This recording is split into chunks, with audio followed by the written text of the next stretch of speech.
water handle you, you go just die throw away. When they handle you, you go just die throw away. Ecstasy handle you go just die throw away. When they handle you, you go just die throw away. Drama handle you go just die throw away. When they handle you go just die throw away. When cocaine handle you, and codeine handle you, when he handle you go just die throw away. When Black Mamba handle you, and Ref not show you shade it. When he handle you go just die throw away. Oh no, drama, no wait until them handle you. When he handle you go just die throw away. Paradise, Crystal Metal. When them handle you go just die through away. Wherever, however, because I know.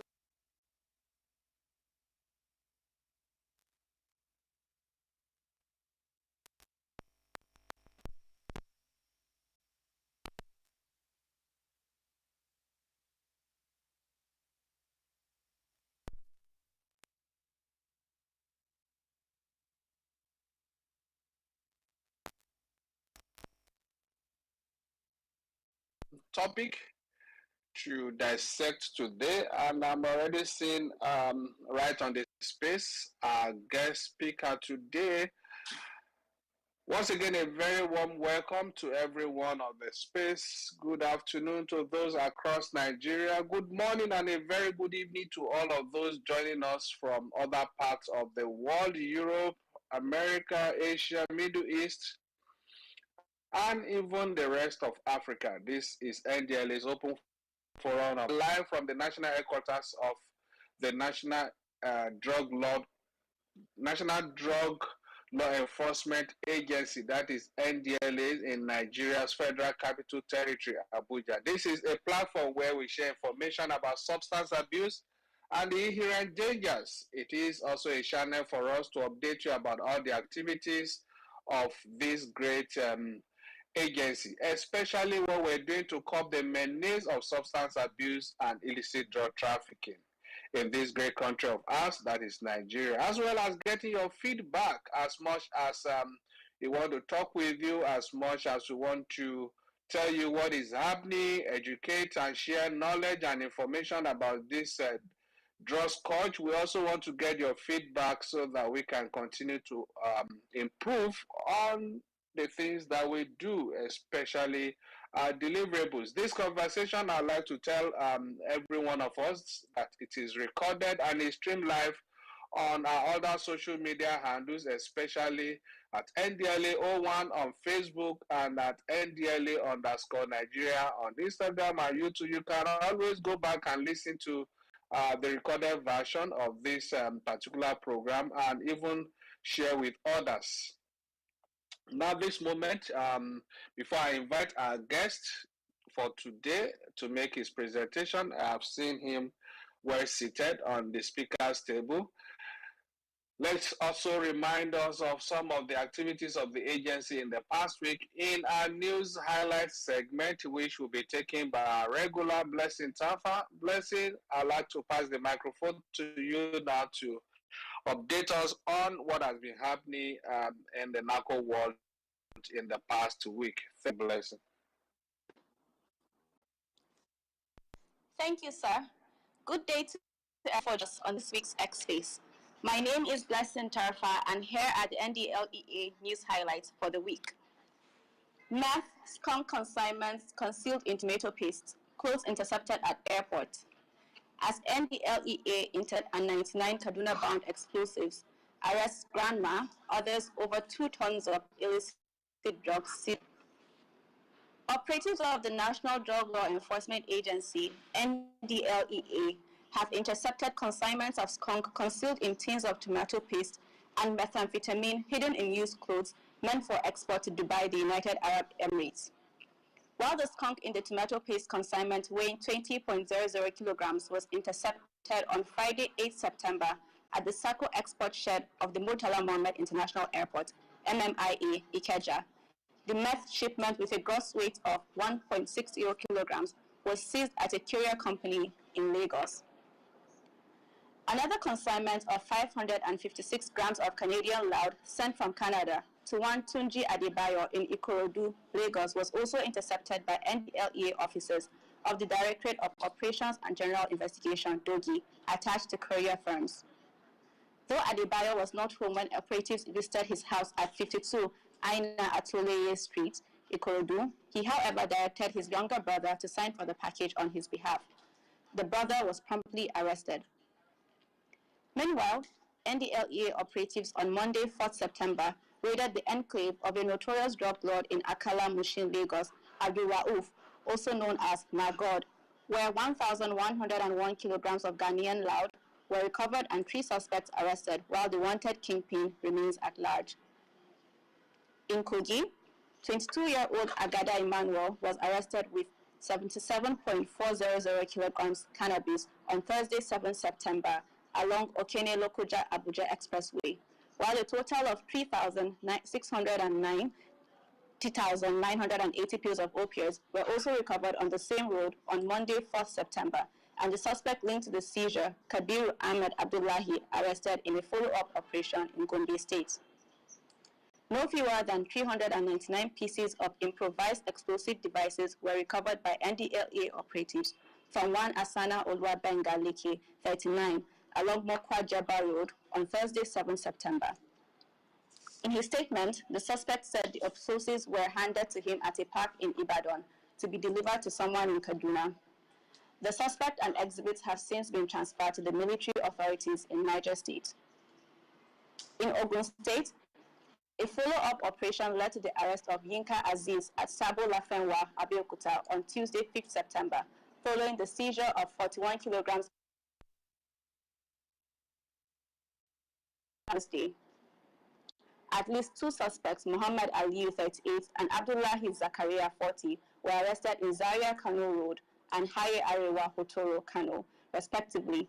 Over 426.5 kilograms of skunk seized from them on Tuesday, 5th September. While Onyeka Uzo, 25, was arrested at Idemili, Anambra State, with 64.8 kilograms skunk and tramadol, another suspect, Destiny Irabo, was nabbed on Friday, 8 September with over 180 kilograms of opioids loaded in his Toyota Sienna bus. In Kaduna, 2 suspects, Ahmed Yusuf and Rowan Mura, were arrested on Wednesday, 6 September in connection with the seizure of 100 blocks of cannabis weighing 55 kilograms along Abuja Road. In Edo State, operatives stormed the Okudo Forest on Wude local government area, where they destroyed cannabis farms measuring 4.236347 hectares.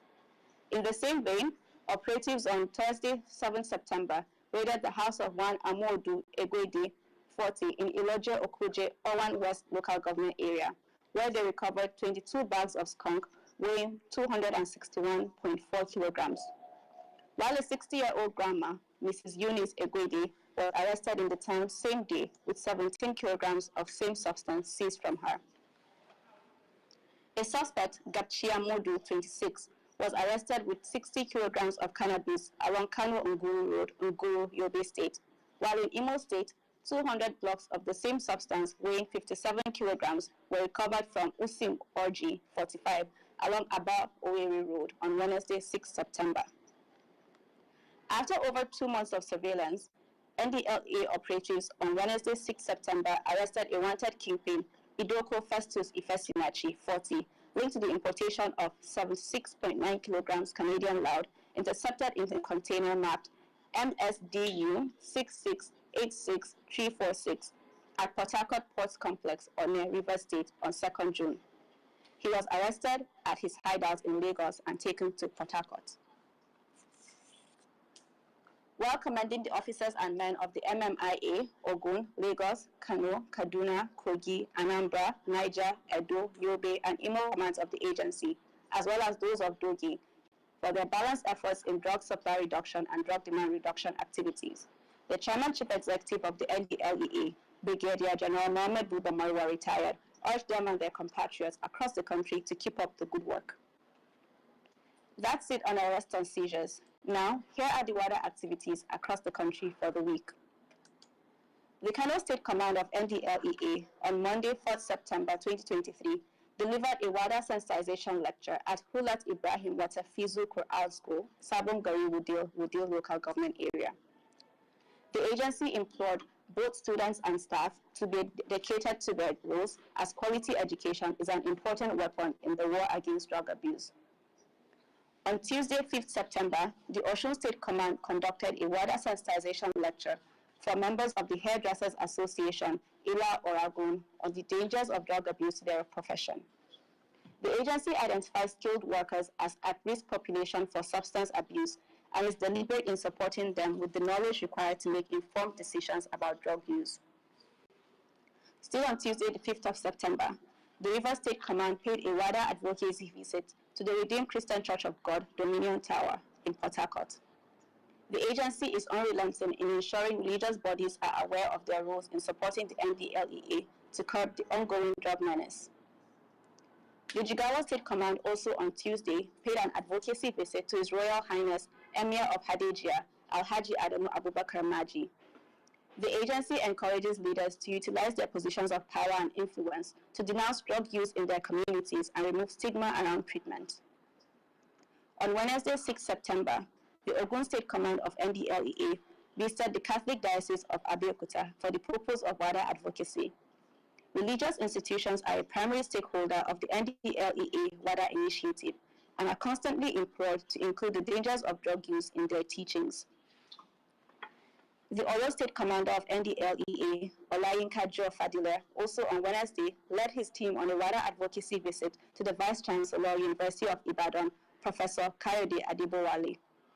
The agency urges schools leadership to fortify their vigilance against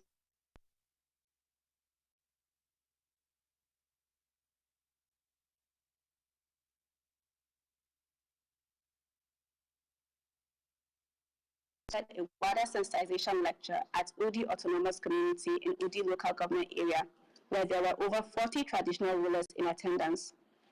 The agency highlighted the risk associated with drug use to the society and urged traditional leaders to take stricter measures in disavowing drug use in their respective communities. Still on Friday, at least 3 commands of the agency paid WADA advocacy visits to religious institutions across the country. This is in keeping with its mandate to ensure religious institutions play their role in fighting drug abuse. These include the Sokoto State Command, which visited the Arkila Juma Mosque Sokoto, while the Abia State Command delivered the lecture during the 3rd session of the 7th Synod of Anglican Diocese of Aba. And lastly was the Kwara State Command, which delivered a similar lecture to Muslim faithful at the Harmony Estate Central Mosque, Ilorin. That's the update for this week. My name is Blessing, and I hand you over to our host, Mr. Femi Baba Femi. Very well, thank you there, Blessing, for always doing it right every week here on this platform. Welcome back from the news highlight segment. My name, probably omitted that from the beginning. I'm Femi Baba Femi, your host on this program. But now let's remind ourselves about some of the rules guiding our process of engagement on this program. Please note that when we approve you to be on the speaker's corner, ensure that you remain muted until after our guest presentation, and we start inviting individuals to unmute themselves to ask questions and make contributions in few seconds. Please, because of the number of people on the space, let's try as much as possible to ensure that we don't take time. Whatever we want to say, let's wrap it up in 30 seconds or maximum of 60 seconds. That's 1 minute. Okay, again, we also like to remind us that we don't encourage unauthorized interruption. Please, you can only talk when you are approved to talk. You'll be invited, you'll be called and asked to unmute yourself, make your contribution, ask your question in few seconds. Again, we also note that we don't discuss politics here. We would not allow that. We are purely a professional organization, and all we do here is to discuss issues related to substance abuse and illicit drug trafficking, and how we can get help for those who are in need, that is, those struggling with substance abuse, just to ensure that they live a normal life. So let's all remain guided so we can enjoy and benefit from the conversation. Thanks once again for your usual cooperation. Today's program, as we often promise you, will be as interactive as possible, and we want to respond to your questions. We want to take your contributions on today's subject of discussion. Please, let's stay calm and let's enjoy the conversation on today's topic. This is part of our engagement, our commitment to engage with all our stakeholders in everything we do. But before I invite or introduce our guest, let's quickly first acknowledge some of those already on the platform. I have seen a regular and a very prominent voice on this platform. That's Dr. Abdullahi of the Ahmadu Bello University Teaching Hospital, Zaria. Thank you, Dr. Abdullahi, for joining us today. I have also seen a very senior member of this platform, our own Dr. Hasia Damubu. Thank you, madam. We have also seen another regular joining us from Warri, that is Mr. Warri Shop. And again, I have seen another person, Walintin Olaya, our own young officer, the Asma Ahmad. We have also seen another senior officer of the agency, Mazi Kanu Chukwemeka. Chukweme. Well, just take that from me. I have another senior officer of the agency, that is Dr. Jonah Kolo, another very senior officer, Parabawa, up there in Akure. Thank you very much, all of you, for joining us. Thank you, Niger Darius, Mohammed Bafo, Sunday Adegboye, and Abbas Salisu, a pharmacy technician. Thank you also, Commander out there in Kwara, Bashir Ibrahim. I've noticed he just stepped in. I've also seen regular Perpetua Nnamdi Emmanuel. Thank you, everyone, for being part of this conversation. But quickly, let's remind us about the NDLA's call center. That is one of the great initiatives from the agency to provide help for those who are struggling with substance abuse. This is a center where we have quite a number of professionals ranging from counselors, psychologists, psychotherapists, clinical psychologists,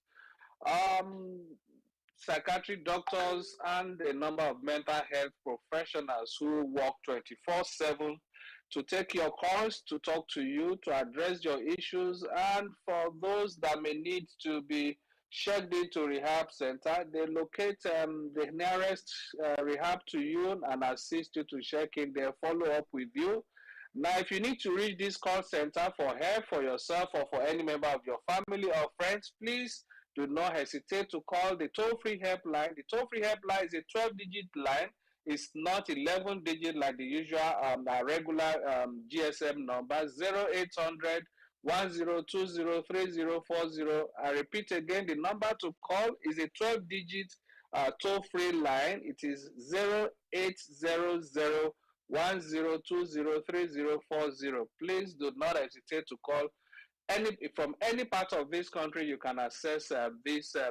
I would also like to let us know that indeed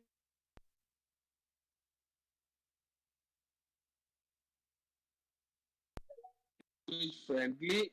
If you call this line, if you want to speak with our experts, our professionals in English, they are available to speak with you in English. If it's pidgin, they can also talk with you in English.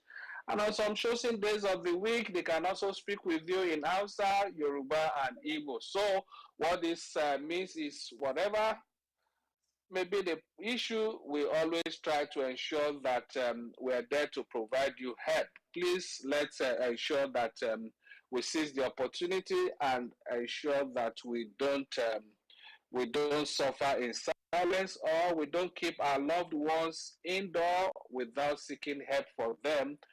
Quite a number of these issues can be resolved through teletherapy. Let's take advantage of all of this. Thank you once again. My name is Femi Babafemi. I remain your host on this platform. And now let's quickly move over to formally introduce our guest today. In fact, it's a whole lot of Achillean task to be able to abridge his profile. I can tell you he has an extremely very rich profile. I had to take time. The only one thing I could not removed it after I have tried to cut down everything. You will see, we'll get to it. It's actually the last paragraph of this because I know what that perhaps if Madam is listening from home and she discovers that we have removed that aspect of his profile, there may be trouble in paradise. So that's why I have to ensure that that's a very key one that I couldn't delete when I was trying to abridge or reduce the profile that was sent to me. Thank you once again, our guest today, and that is Dr. Kingsley Okonoda. Dr. Okonoda is a consultant psychiatrist and associate professor in addiction, social, and rehabilitation psychiatry at the University of Jos. He has a bachelor of medicine and also a bachelor of surgery degree from Obafemi Awolowo University, that is Ile-Ife, Osun State, Southwest Nigeria, and also a master degree in public health from the University of Jos.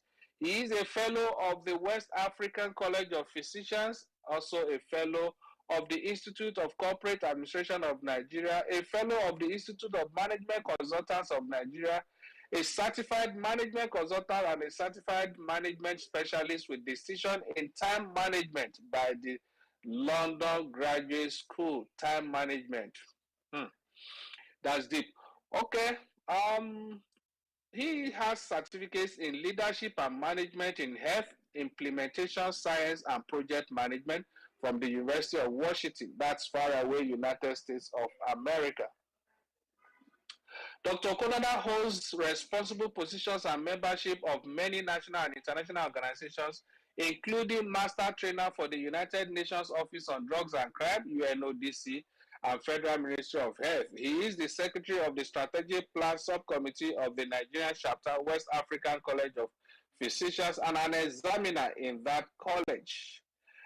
He is the National Publicity Secretary, Nigerian Society for Addiction Medicine, North Central Focal Person of Community Intervention Network on Drugs, member of the Technical Working Group on Alternative to Incarceration for People who use drugs in contact with the criminal justice system, and a member of the leadership group of that project as well. He has attended and spoken in many conferences, including the Recovery Summit by the Psychiatric Rehabilitation Association in Boston, USA in 2016, among others. As an academic, his research interests are in addiction, social and rehabilitation psychiatry, and he has over 25 academic articles in circulation already published. Dr. Okonoda has more than 10 years experience in business management as CEO of Network Consult, a training and human capital development organization where he convenes and hosts the strategic planning and goal setting seminar that comes up every first week of January, and financial independence and wealth creation seminar, which comes up every 1st October, Independence Day holiday, among many other trainings, workshops, and conferences that they organize. Dr. Okonoda is the medical director, Network Medical Services and Rehabilitation Center, State Local must be announcing estate, that's Rantia Jos, which was established in 2015 from grants from the federal government You Win program. That's excellent. He is equally the executive director, Network Rehabilitation Initiative, a non-profit foundation for the organization. And now I told you the last paragraph there is it's very key. Also, we have seen all his professional educational qualifications, but now let's show you his home qualification. Dr. Okonoda is married to Mrs. Olubumi Okonoda, head of the French Center at the National Institute for Policy and Strategic Studies. That is where you probably call Kuru. That's NIPSS, Kuru. It is my honor and great privilege to invite Dr. Kingsley Okonoda to please unmute himself, and for the next 30-40 minutes we will be listening to him, especially when he has to talk, give us a great talk on this, obviously his area of interest according to his profile. And that is, he will be speaking to us today on new psychoactive substances, need for community-based social and rehabilitation interventions. I can always build my shares that indeed Dr. Konoda will do an excellent justice to this particular one today. Please let's all relax, take our pen and paper, put down, let's jot some things down so that when we are speaking or intervening, we can then have enough to speak to or ask Dr. Konoda. Once again, you are welcome, Dr. Konoda. Please unmute yourself and let's listen to you. Thank you. Thank you very much, Mr. Femi Badafumi. It's indeed a pleasure to be here. I think the last time I saw you was about 2 years ago in one of the conferences of CRISA in Lagos. So it's been, that's awesome. That's awesome. Thank you very much, sir. And I also thank the leadership of NDLE, especially the demand reduction section, for finding me worthy to be here today. So I'll just go straight to the point, to the presentation, neuropsychoactive substances, need for community-based social rehabilitation intervention. Of course, we all know that psychoactive substances have been around with us for a long time, but why do we call these ones new psychoactive substances? Why are they of interest to us? And why do we, what do we need to do about them in terms of intervention? And this time around, we'll be focusing on community-based social and rehabilitation intervention.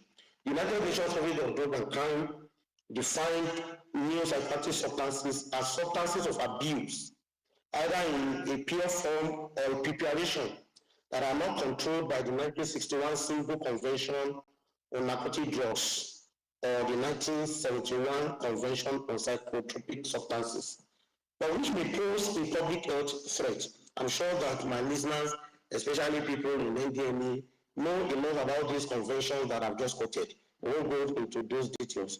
Now, the term new does not necessarily refer to new inventions, because several of these new psychoactive substances were first synthesized decades ago, but it refers to substances that have recently become available on the market. We also know that a scholar, Peacock et al., in their publication, sometimes in 2019, referred to new psychoactive substances as narcotic drugs or psychotropic substances made available or used from early to mid 2000s for their psychoactive properties. And these are substances that mimic the effect of traditional drugs. So we will go into some of the examples as we progress. But what is of note is that the United Nations Office of Drug and Crime noted that between 2009 and 2018, 892 types of new psychoactive substances were identified, and that represented a heightened increase from 570 and 700 new psychoactive substances that were previously reported before that time. What we can note there is that there is astronomical increase in these new psychoactive substances, because it seems like a common song in Nigeria says science students. I see people are just, they keep on inventing new ones and all that. And now, what are the reasons and motivations for these new psychoactive substances? Research shows that these substances are used for their perceived therapeutic, pleasurable, and functional effects, and most especially because they are difficult to identify and control by the regulatory agencies. I hope everybody, I hope I'm audible enough. Well, you are loud and clear. All right. So we also know that a number of these psychoactive substances, because of the fact that some of the conventional ones may be expensive for their users and all that. So economic, environmental factors also motivate the patronages of these new psychoactive substances, which could be sometimes more easily available to the users. And then, of course, their strength. One of them are an administrator of different substances, and then they have more effect on the users. So those are the reasons why people want to use them, and then they keep on proliferating. Now, in terms of the availability, the prevalence and growth, we know that especially in Nigeria, it's becoming very challenging because it seems as if they are evolving even on a daily basis. Before you finish and recognize one, another one comes into the horizon, and then because of the fact that they have street names and all that, sometimes it's very difficult to know that what they are talking about are psychoactive substances. They are also known generally as designer drugs or legal highs, and they have significant impact on the economy, on the health of the users. Now, we know that this issue of psychoactive substances is a global phenomenon. It's not limited to Nigeria.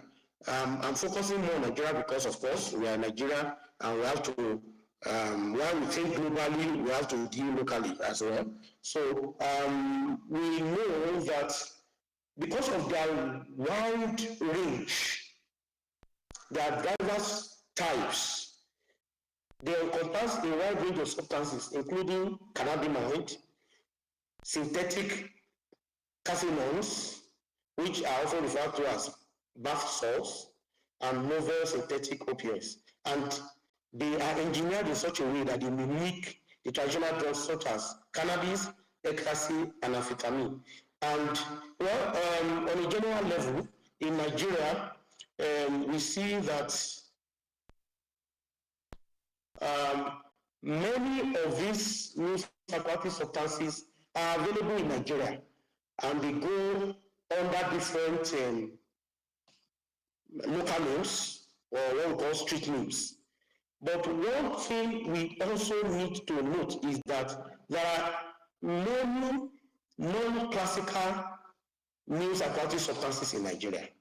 What I will do is to first of all look at the classical conventional ways of classifying the new psychoactive substances, and then localize to Nigeria some of the non-classical ones that it seems people are just evolving on a daily basis, especially in this country, because, of course, my focus is here.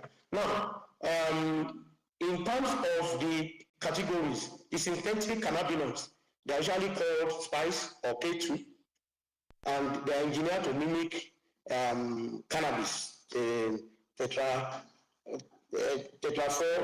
hydrocannabinoid. So now, and of course, they will always cause things like anxiety, paranoid, hallucinations, and so on and so forth. Other things under that category will include herbal incense, black mamba, scoby snacks. These are some of the local names that Nigerians call this category. Then the second category is synthetic cathinones. And these ones are like amphetamines. And we all know that amphetamines could be very, dangerous, causing psychosis and all that. So these ones cause things like agitation, paranoia, hallucination. And the local names will include bath salt, flacker, bliss, vanilla sky, white lightning. You can see if you are not in their group, they may just be passing those things and will not know what they mean. Now, the third one is synthetic opioids, and these are designed in such a way to mimic the effect of opioids like heroin and other prescription painkillers. Of course, they cause the same effect like this conventional opioids. And some of they are sold under deceptive labels such as research chemicals or legal heroin. Of course, if you don't know, you will think that they are legal. Now, we also have designer stimulants. They are often sold as research chemicals as well. And sometimes they call them party pills, legal ice, bath salts, just like the synthetic caffeinols. And then we have the novel psychedelics. These ones attempt to mimic LSD, mushrooms, and so on and so forth. So it is crucial for us to note that there is a wide variety of these compounds, and then they continue to evolve them in different ways. Now, in Nigeria, you hear things like monkey tail. So those are some of the names they also give to them. Things like spice or K2 can be called monkey tail. And sometimes people hide under the Yoruba name Abu Jadi, which is for them. Well, Jadi in Nigeria can mean in Yoruba can mean a wide range of things. But people, we sometimes we say all sorts of things, but they use these slangs to deceive people. They have other concussions with a mixture of many other things, psychoactive substances. Then there's also push. But in the local environment, they can use names like squishy. Then they also have other names for codeine-like substances like lean, syrup, zobo, and so on and so forth. These are some of the street names.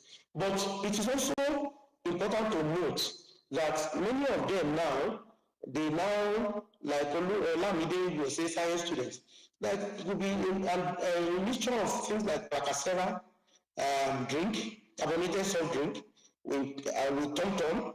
That is a menthol flavored candy. In order for them to get high, this is getting very common in the environment. And sometimes people smoke things like lizard waste, dried pawpaw leaves, zakami, moringa leaf, mandrakes, and so on and so forth. All these are things that you may not be able to classify under those classifications that I've given you, but these are going on with people on the streets. So people even go as far as even drying human feces, cassava leaves, plantain leaves, pyrogera, burnt tires, bleach. Some people will soak urine for like 10 days in order to have a psychoactive effect. All these things we also still fall under new psychoactive substances. And then, of course, the agency, I think last year or 2 years ago, made an announcement about what they call Aposkura, that is made of herbs made with tobacco and cannabis, which it was discovered that people were already using, especially in the north and the southwest part of Nigeria. So the announcement was made there, and the public was warned of that effect. Now, what are the things that makes, apart from the wide variety of these psychoactive substances and all that, what are the other things that make them attractive to people or make them easy? It is because people can also acquire them through online sales.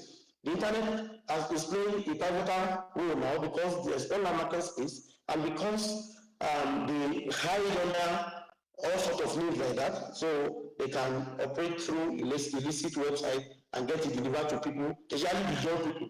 And of course, we already know we have a large population of young people.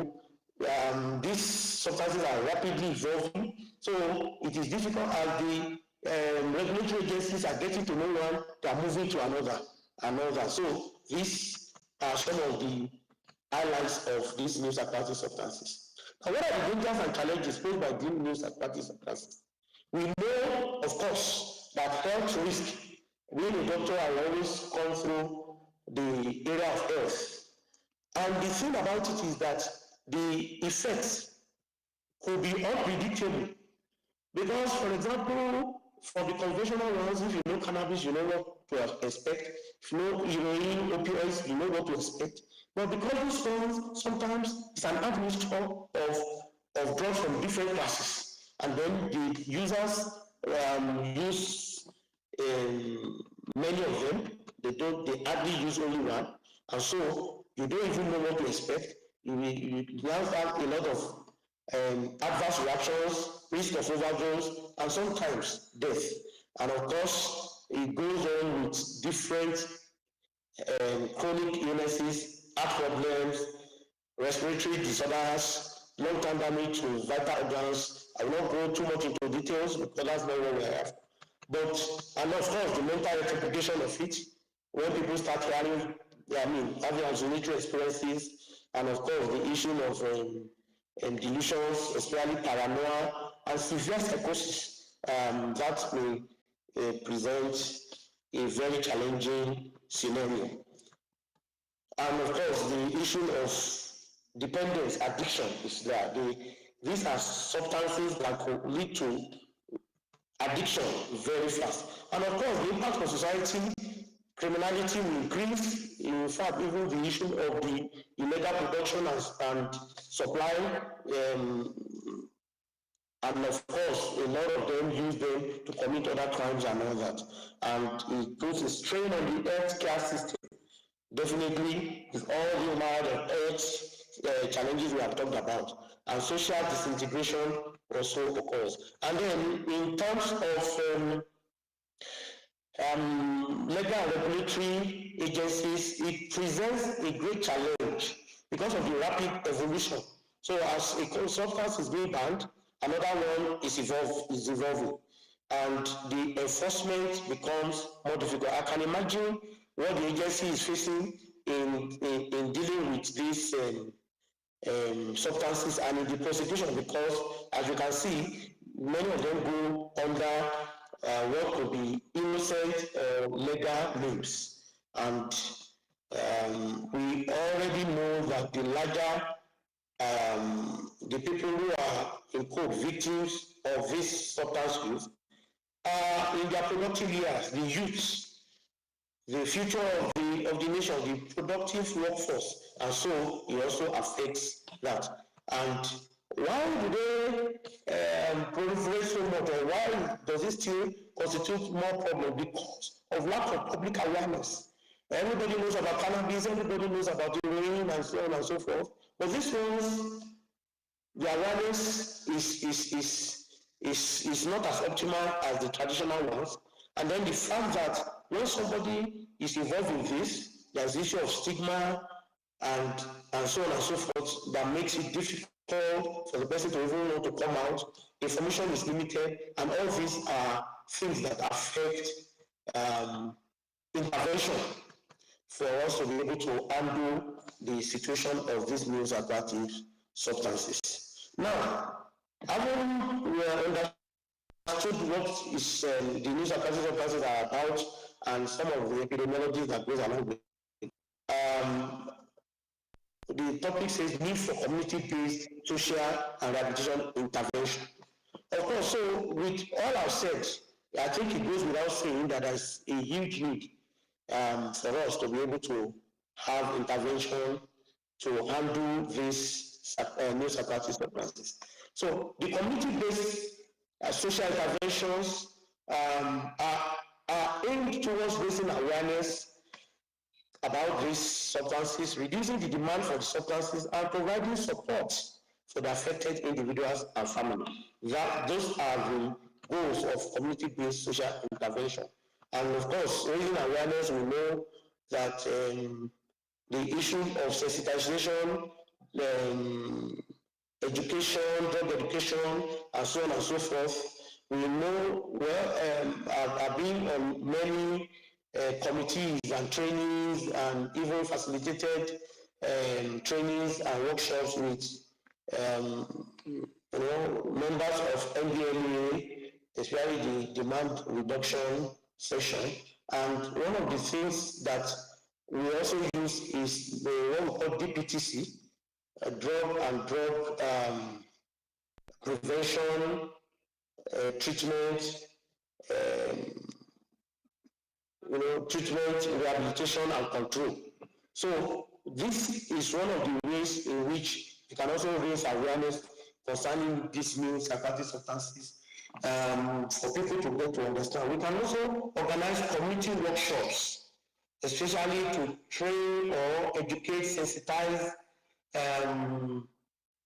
community leaders, gatekeepers, parents, and youth, and so on and so forth. Of course, peer education is one of the things that we can also use. In terms of reducing stigma, one of the interventions we can have is to have community dialogues or stakeholder meetings or roundtable meetings. A few years ago, an NGO, non-governmental organizations, organized like a roundtable called members of the society, leaders, and so on and so forth. We're able to talk and look at issues around drug use, and some of these new psychiatric substances came up, and we had strategies of how to affect our environment, especially within the just metropolis that I operate as at that time. So these are some of the ways. The more people know about something, the more they will be able to relate with it in such a way as to bring solution. What people don't know about, they demonize. What they don't understand, they demonize. So that's why it's important to have this kind of community dialogue, or even create support groups to be able to help people who are using these substances, or their families, to be able to feel comfortable to discuss it in a non-judgmental environment, looking at the experiences of others, and so on and so forth. The third, like community social intervention that can be done, include harm reduction strategies. We know that Nigeria is already huge on harm reduction strategies, especially the opioid substitution therapy and the needle exchange program. And so these are programs that are based in the community in such a way that the idea is to make sure that these people are, because last week Dr. Abdullah talked about addiction being a chronic and relapsing brain disorder that's characterized by compulsive use, despite the knowledge of harm or the harm that the individual is going through. So expecting them to spontaneously change may be a problem. So while people are using injectables, at least let them keep alive, don't infect themselves with viral infections, and so on and so forth. And in the process, they are going through a counseling, therapy, intervention, social interventions, and so on and so forth. And they will be able to eventually come to abstinence if possible. But one thing we have noticed concerning those harm reduction strategies is that it makes people to be able to perform the roles for which they desire for themselves, role of being the father, ability to work and earn a living, ability to be a member of society, and so on and so forth. So these are harm reduction strategies that have been able to work. And in the process, of course, education is going on, rehabilitation, psychosocial rehabilitation can also be going on by the side in terms of counseling.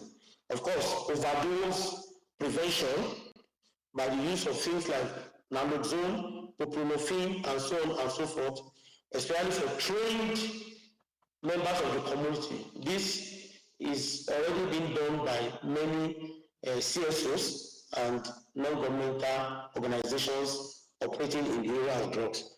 And one thing we should also put into cognizance is that youth engagement is a strategy on its own that can work.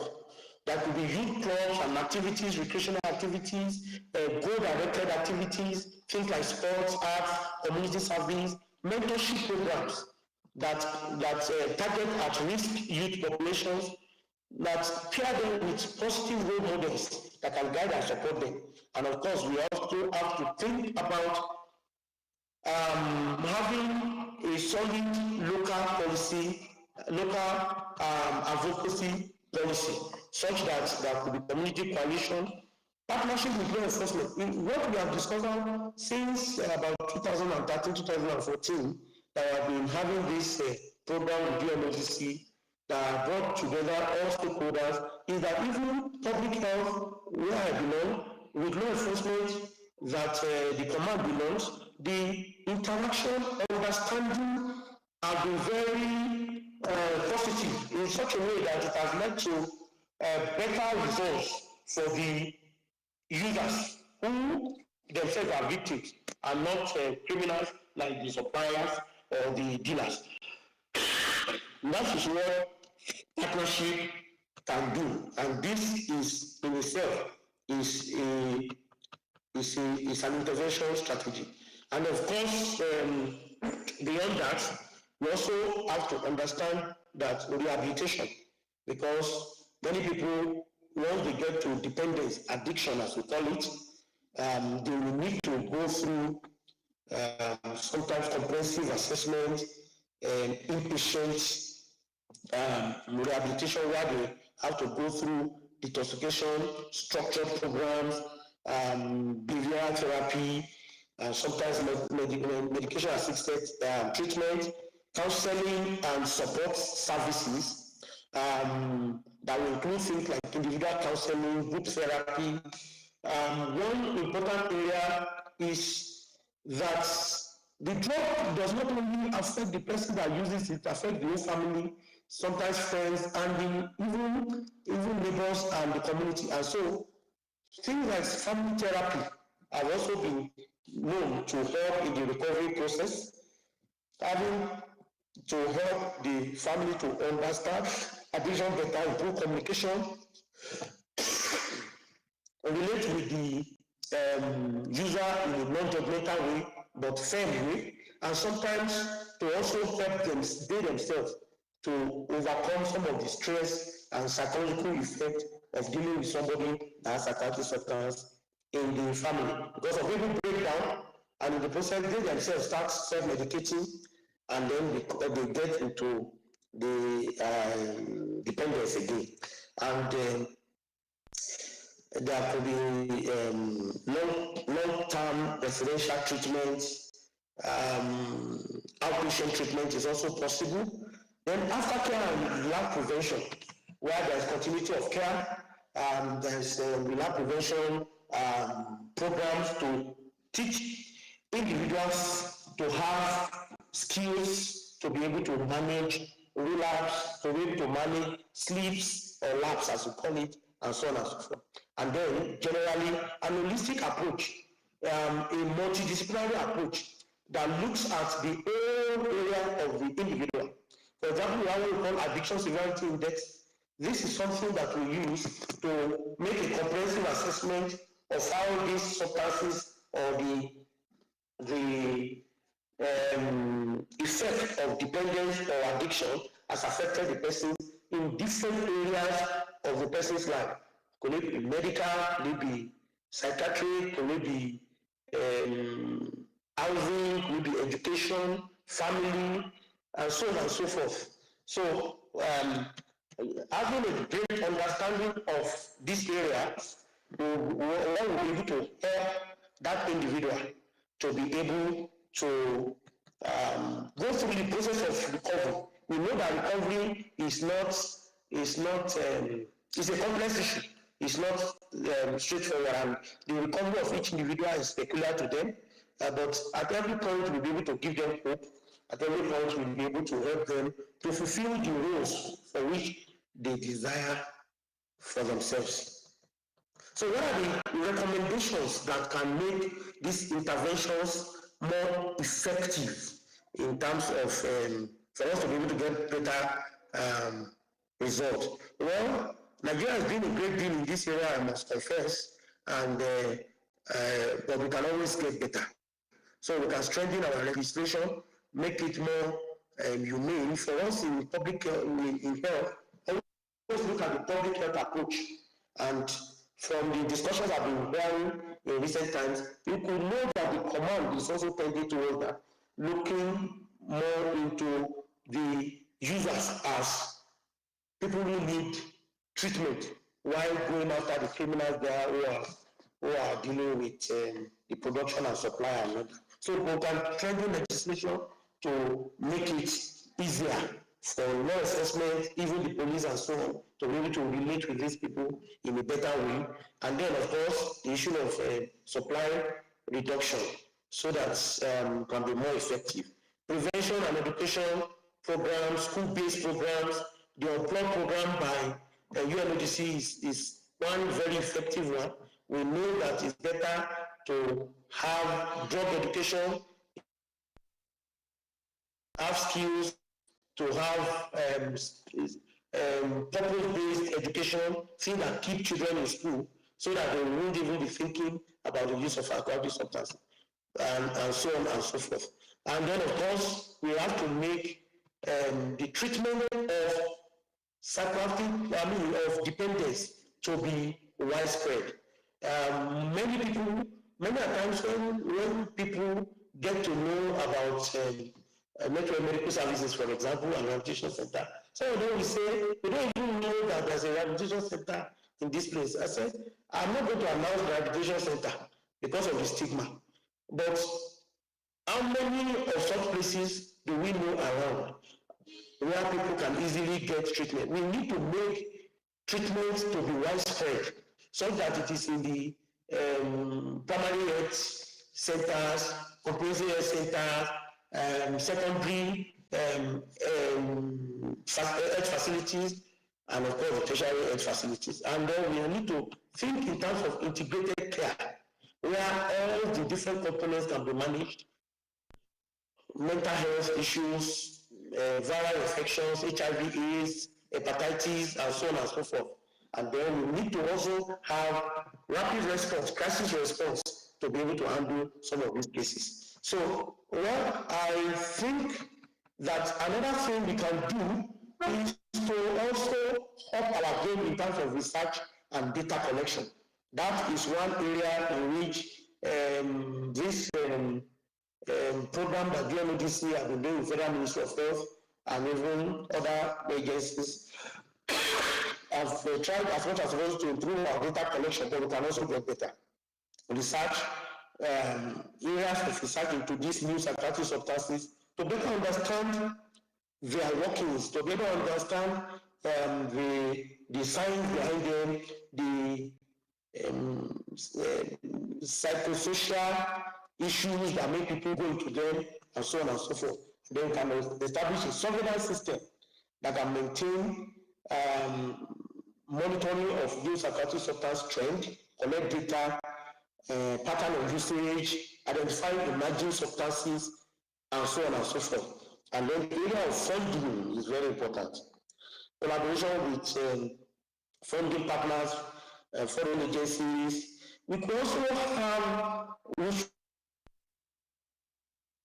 sensitizing members, good-spirited members of our own society to be able to give back by funding some of these areas. Many people, they can come together and form such funding agencies or organizations so that indigenous research can be better done to better understand the issues of these psychiatric substances. And of course, we need to continue to build capacity. We always see it over the years, our own capacity has improved in the public health space. I also know in the command, I've sat on a number of committees and trainings with many members of the command, and you could see the dexterity and understanding of the situation that people display, and that is good. But we can always continue to build capacity, and so on and so forth. Let me just leave it at that. And so, in conclusion, these new psychoactive substances it proves to be a challenge to public health, to the economy of the country, to even security of the country. But with better awareness and understanding, with better community-based social and rehabilitation interventions, the challenge can be surmounted. Thank you very much for giving me the opportunity to present to you and listening to my presentation. Thank you very much there, Dr. Kingsley Okonoda. He's been speaking with us in the last 30 minutes thereabout. Sorry about that. I'm sure you have quite a lot of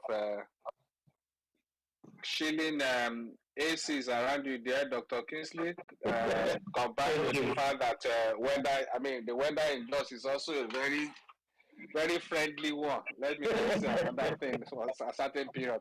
All right, thank you once again, Dr. Kingsley Okonoda, for that comprehensive presentation. Before we go further, let me once again acknowledge some of our regulars on the space. I've seen Mrs. Oluwatoyin Ogunkanmi. I think she was a guest on this space sometime recent. I've seen her. Okay, again, we have seen Abdul Ganiyu at AGN for real. He's already on the speaker's corner table waiting to ask his question or make his intervention. Thank you, Afolabi Lincoln. I've also seen a very prominent regular on the space. That's Dr. Uzo joining us from the UK. Dr. Uzo, thank you for your time always. I've also seen some of our friends from the US. One is Tinuka Edowu. Tinuka Edowu is a medical personnel based in Maryland, US. I'm sure she came in through another handle, but I recognized that immediately. Thank you, TK. I've also seen our regular but now off and on Dr. Loretta. Dr. Loretta is based in Chicago, Illinois. Thank you very much, Loretta, for being part of the conversation today. I think quickly now because the time is running, so I think we need to get all the interventions. Okay, let me start from Abdul Ganiyu. Abdul Ganiyu, let's hear from you, your intervention, your contribution or question for Dr. Kingsley. Okay, thank you, Mr. Babafemi. Good evening, everyone on the space. Thank you, NDLEA, for what you're doing, what you've been doing. You never can know, you cannot tell where and how impactful the outreach or this outreach, has been to the people. Personally, I think I've been able to help family and friends. I have family friends that need this enlightenment and even interventions. One of the space, was it last 2 weeks or thereabout, you invited a psychiatrist from ABU Zaria. I was able to do follow-up with him. In his DM, I got his number. And, for people that needed his intervention, and they are in Zaria. So I'm happy to tell you,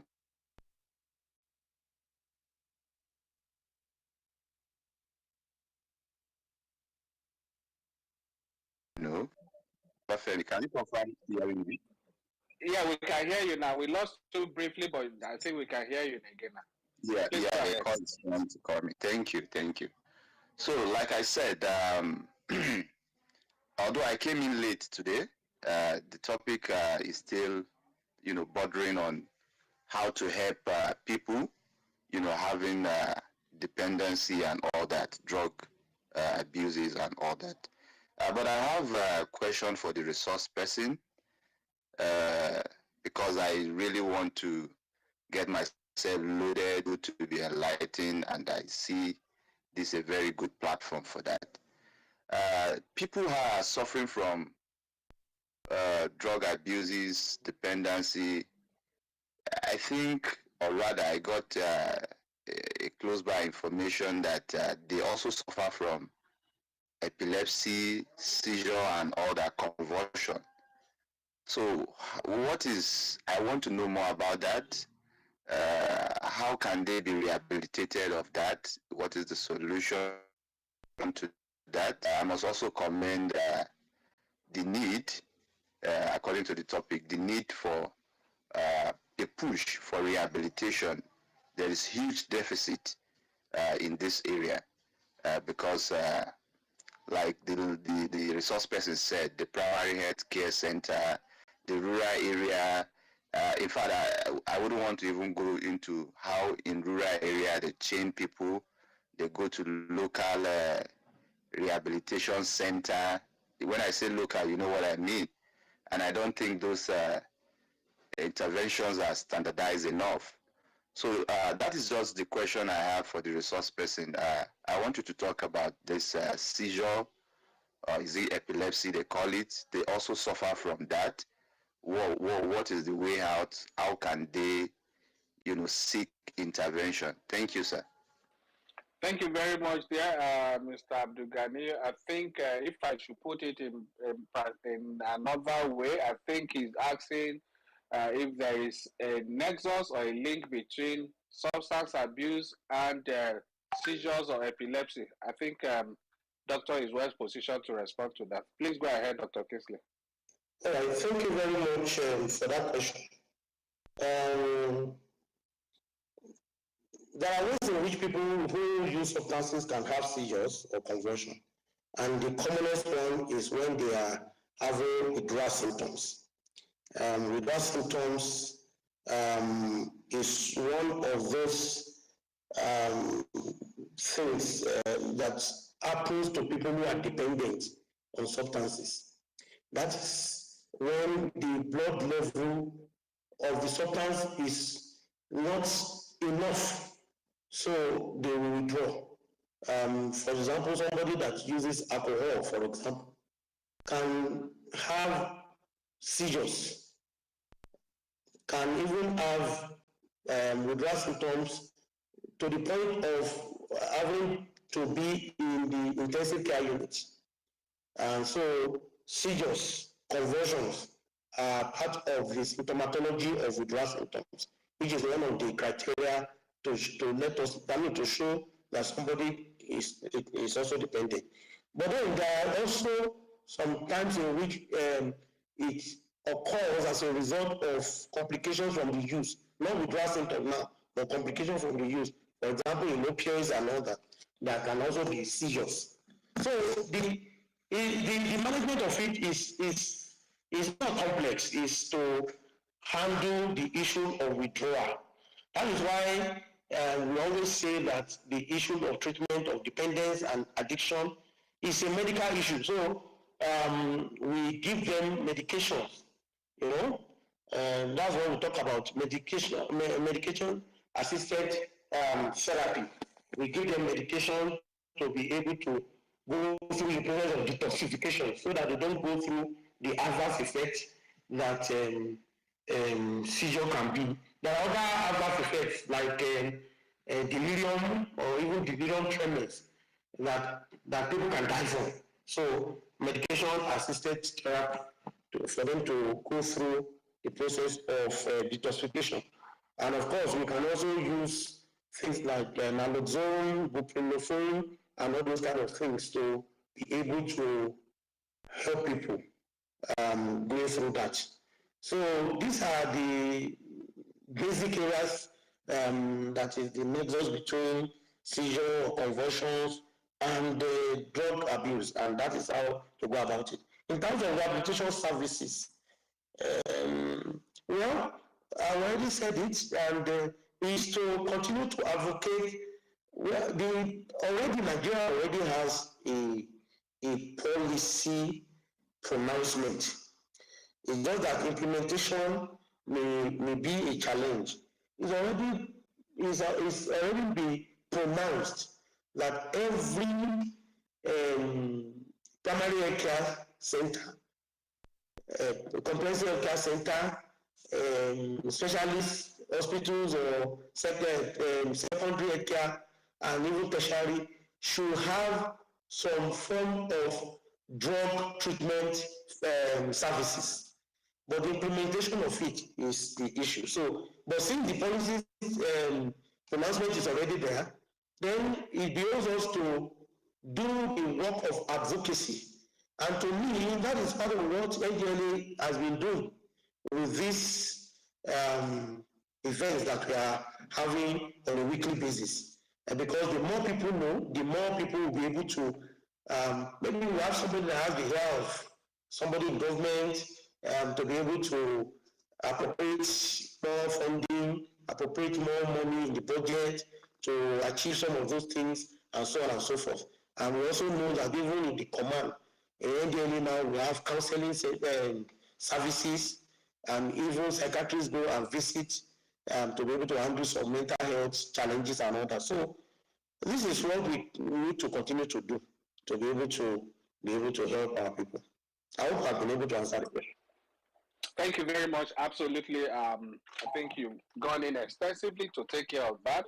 Let's move quickly to, okay, Dr. Abdullah is ready. Let's get his intervention, questions, and contributions. Dr. Abdullah, please go ahead. Good evening, everyone. Good evening, Mr. Femi Baba Femi, and good evening to my teacher, Prof. Kingsley. Thank you for this very elaborate and wonderful presentation. Just like he said, I really think that our communities need to win this fight. We can't win this fight without the involvement of the communities, because that is where the real things are actually taking place. And like he has said, we need to keep advocating. We need to have these mental health services, rehabilitation services in our primary health care centers, because those are the places that are very close to the communities where services could readily be available. But unfortunately, currently we don't have that. So I don't know how possible is it on this weekly basis from time to time to invite people who are in position, our policymakers, to listen to what we are discussing, so that we can actually see some of these things coming into fruition, so that the people can actually benefit from what we are doing. Thank you very much once again, Mr. Femi Baba Femi. Thank you very much, Dr. Abdullah, for always being on hand to contribute and to make this conversation as interesting as possible. We appreciate you. Dr. Abdullah is joining us from the Ahmadu Bello University, from the Ahmadu Bello University Teaching Hospital, Zaria, Kaduna State. Let's take the next. Okay, I have seen Dr. Loretta. I guess she's off duty this hour. Let's quickly take advantage of her off-duty time with us to hear her contribution or her question. Dr. Loretta, I'm not trying to drag you. Don't worry. Feel confident. Unmute yourself and let's hear from you, if your network permits. I know that we both struggle with network either in US or in Nigeria here. Okay, if Loretta is not ready, let's go to, okay, I guess she's struggling with her network. I said so, she has disappeared from the speakers. Okay, she's still requesting. I guess it's her network. Okay, pending when you are set. Loretta, are you ready now? Mr. Bobafemi, are you talking to me? Hello? Loretta, okay, now we can hear you. Oh, so it's not only in Nigeria that we have network issues. Those in Chicago too have network issues. No, we don't. We do have network issues from time to time. Admit, Loretta. We are all on the same. I'm sure I have a sister here from Maryland, so she will also agree that yes, we usually have challenges with internet from time to time, but it's not as frequent as what is happening in Nigeria. What is happening in Nigeria? We are on the same page on this one. Please go ahead. Yeah, not on the same page. But we will talk about this later. Good morning. Good afternoon, everybody. Yeah. Derek, I'm sorry, I've really been very busy. We've had a lot of them. Had the international overdose.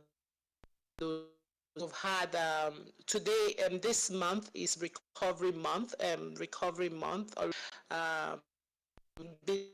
Between a lot of issues, disorder and recovery going on all over the world. So it's a very busy period for all of us because I'm kind of involved in a lot of stuff.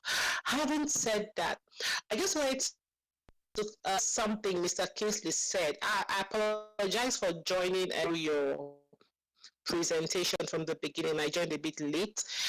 I wanted to ask one question, and afterwards I was going to say something about community-based support for people with substance use disorder. You said naloxone can be used for seizure.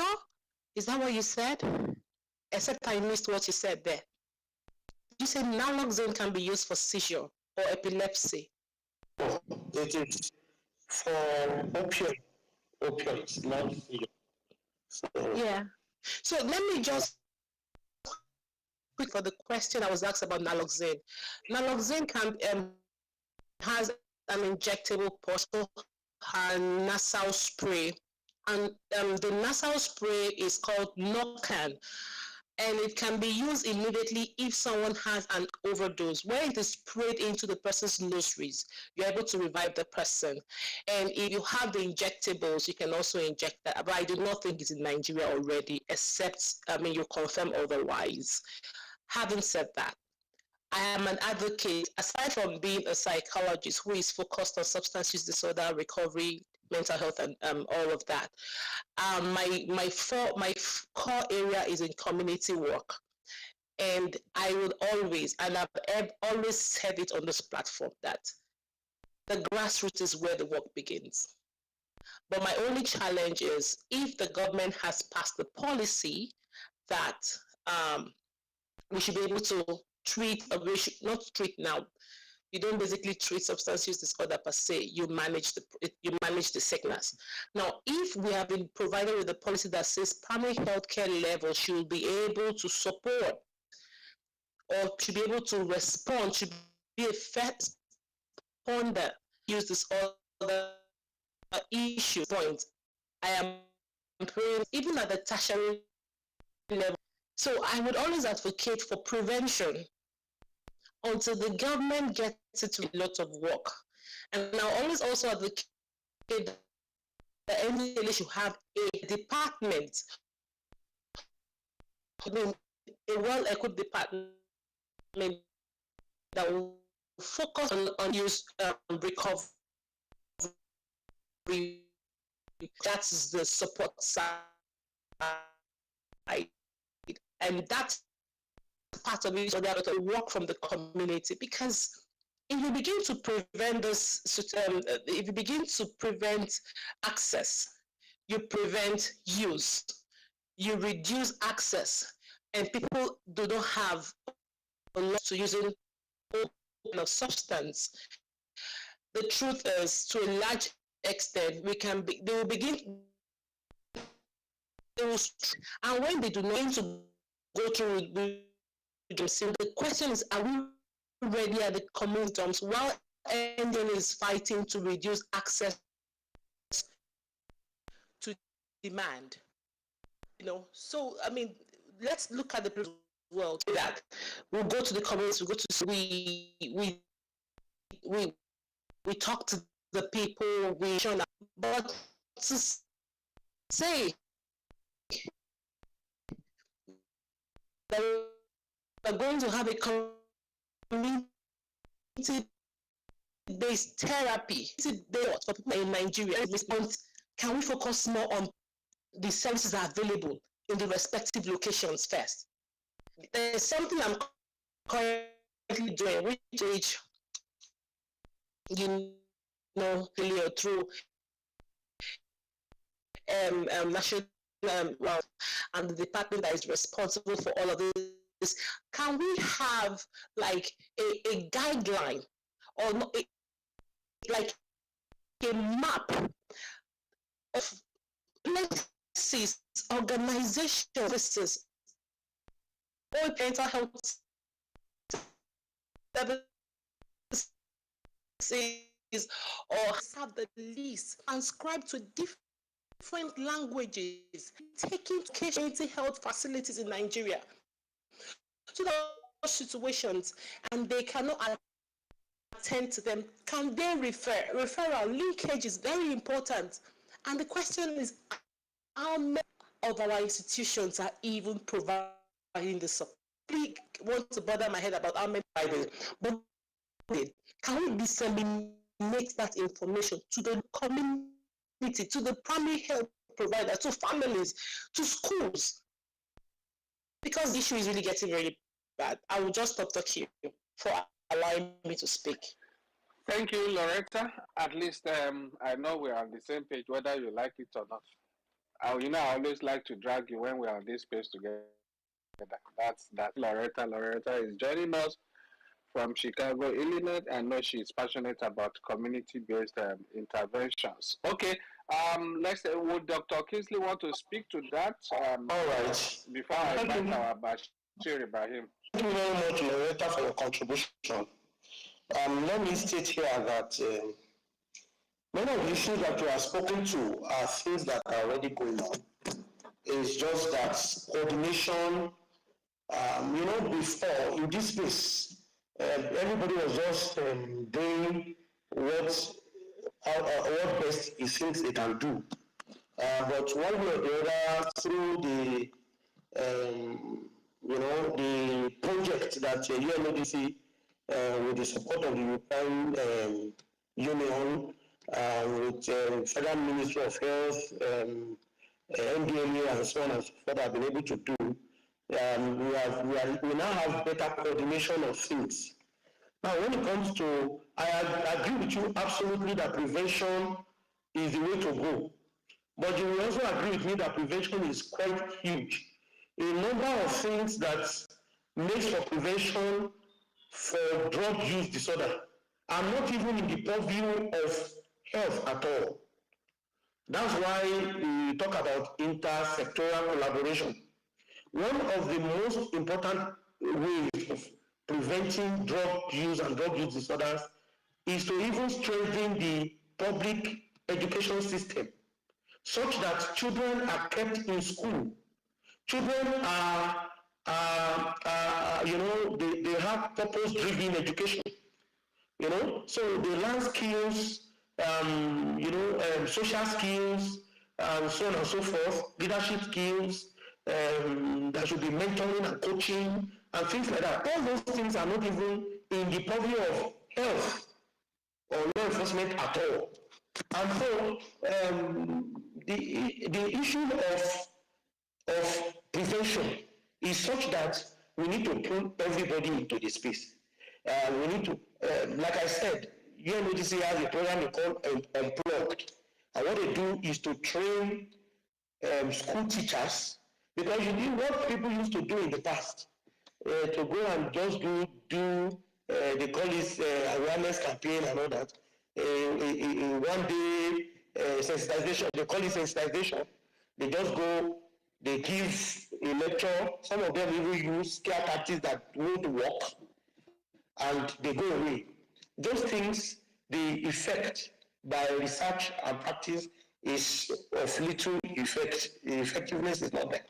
But what happens is that there's need to train the teachers, put drug education as part of the curriculum of the school system, such that, and it's not to say no to drugs or whatever, is to build, that's even what is done in rehabilitation, is to build skills, social skills, diffuser skills, leadership skills, emotional intelligence, all those life skills into people, such that when somebody is purposeful and purpose-driven, he may not even be thinking in terms of use of drugs. If somebody has good social network and is able to stand good self-esteem, he will be able to withstand peer pressure and all that. All these are also part of prevention services. And of course, we talk about recreational services, clubs, activities that bring people together and all that. You can see that even the places that have been earmarked for as parks for people to be able to have recreation and all that, people are even taking over those places and building there. In the past, people can go to the field and play, but now buildings are going up, schools are built up, no playground and all those things anymore. You know, no sidewalks, no recreational activities. All these things are also part of the prevention that we are talking about. And I will still say it again. Yes, I agree with you that it seems far-fetched that because adequate treatment and follow-up aftercare is a tertiary prevention measure, and the more people are able to access care, just like you go anywhere, they do your blood pressure, they can get that you are hypertensive. If you come in for leg pain, they will still do your blood pressure because hypertension is endemic and they can pick it. And the idea is that, you see, when we talk about services in the primary health care centers and all, we are not talking about specialized services. We are saying screening should be able to go on there with simple things like cage, you know, 4 questions that you can put in, that you can even ask while taking the blood pressure of the individual. You can sense the person that they may have problematic use of substances, especially alcohol and so on and so forth. So even if it is screening services that is there in the primary care centers or in the secondary comprehensive health centers, that is also a prevention measure. So it is not in the big sophisticated things or the big rehabilitation. That's why we talk about community intervention. Intervention in the community, where people can come and interact, and in the process they have counseling going on that may not even speak directly to drug, but is speaking to the issue of purpose, speaking to issue of assertiveness, and so on and so forth. Factors that make people get into substance abuse. Thank you very much, Loretta, once again for your contribution. Thank you. All right, thank you very much, Mr. Kingsley. I'm sorry, Mr. Babafemi. I forgot. Did you answer my question about naloxone? For yes, I've already answered it. That was the first thing he answered. Okay. Thank you.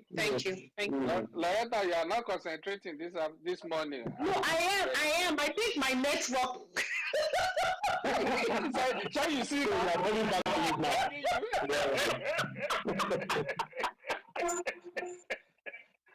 all right, that's great. I mean, at least we can say conveniently that we're on the same page when it comes to network issues, Loretta. Whether you like it or not. Thank you very much again, there, Dr. Kingsley Okoroda. Dr. Kingsley is the consultant psychiatrist and associate professor in addiction, social and rehabilitation psychiatry at the University of Jos Teaching Hospital, Jos. Thank you very much for your brilliant presentation and responses. Again, we move quickly. Let's take the next.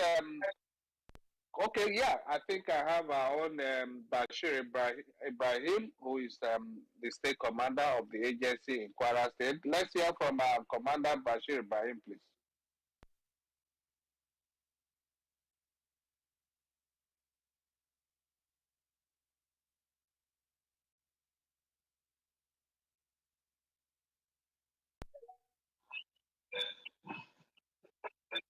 Thank you. I remember.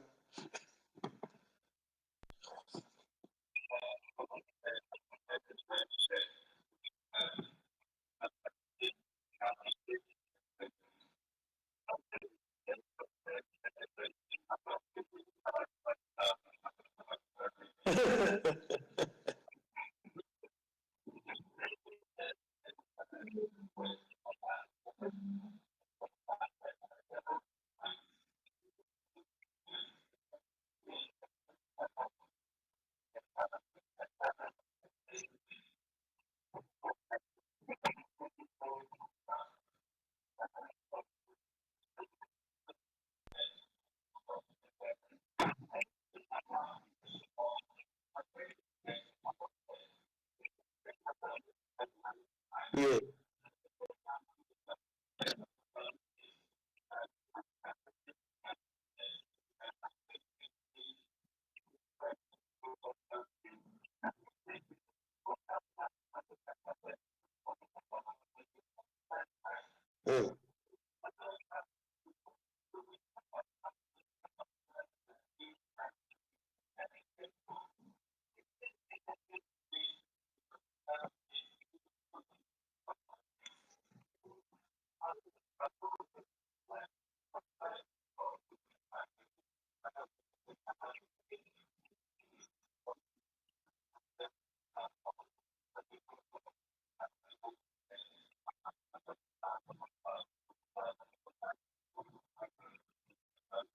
Thank All right, thank you very much there. Our own Bashir Ibrahim. He's joining us from Kwara State. Okay, Dr. Kingsley, let's quickly go to our DM. Please note some of these contributions or questions. Owonu Benga is saying we have some barriers to drug treatment like prohibitive cost of drug treatment, fear of stigma, unavailability of treatment facilities, and limited information about where to seek treatment in our locality. What can we do as a nation to remove all of these barriers to drug treatment? Again, okay, then maybe you join that with this.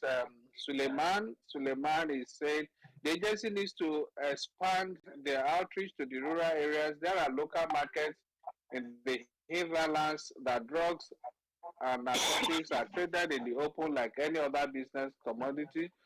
Drug abuse and insecurity are correlated. Find a way of manning the rural markets and hinterlands. That's a whole lot of work. Okay, let's have your take on this before we take some more, Dr. Kisley, please. All right, thank you very much. Acknowledgement that I want to be there. Thank you for your question. But I think that is still the same thing that we have been talking about in terms of the prohibitive cost, the unavailability of treatment centers. But I want you to realize that it is stigma that is at the center of it all. And stigma is deep. It is deep in the sense that it is both cultural and religious.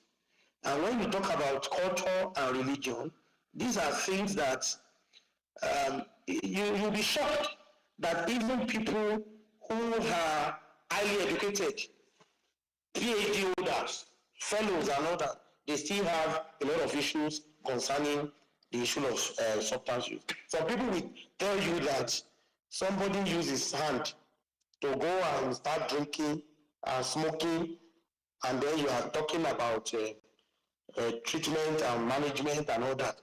You are putting burden on the resources that we could use for other people. But they are forgotten, like what Dr. Abdullahi pointed out last week, that many of the factors that lead to addiction are outside the purview or outside the control of the individual. Genetics is there, mental illness is there, environment is there, and so on and so forth. So my point is that until we speak to the issue of stigma, and to me, there is no end point. It is to continue our sensitization, education, advocacy, and so on and so forth. You will know that even the whole of health does not have more than 5 to 6% of the budget. And what percentage of that goes to mental health and then addiction services? So it is to continue to advocate, to continue to educate. And once we do that, like I said before, we are gotten to a point where now we now have a policy pronouncement to say, okay, everyone should be able to have some drug management or treatment facility or service. So at least that's a step in the right direction. And I'm not going to say that these spaces that MDLA is hosting, the truth of the matter that I was pleasantly surprised when I got to understand, but not totally surprised because we have been on this battle together, on this journey together with a number of people in the command. So, but this is also a way to remove stigma and all that. So, the more available services are, the less costly they will be. That's automatic. So, we will continue the journey. All right, thank you very much there, Dr. Kingsley. Let's also quickly take this from our GM. Our time is running fast. I hope Perpetua is still there. Okay, let her get ready if she's still there.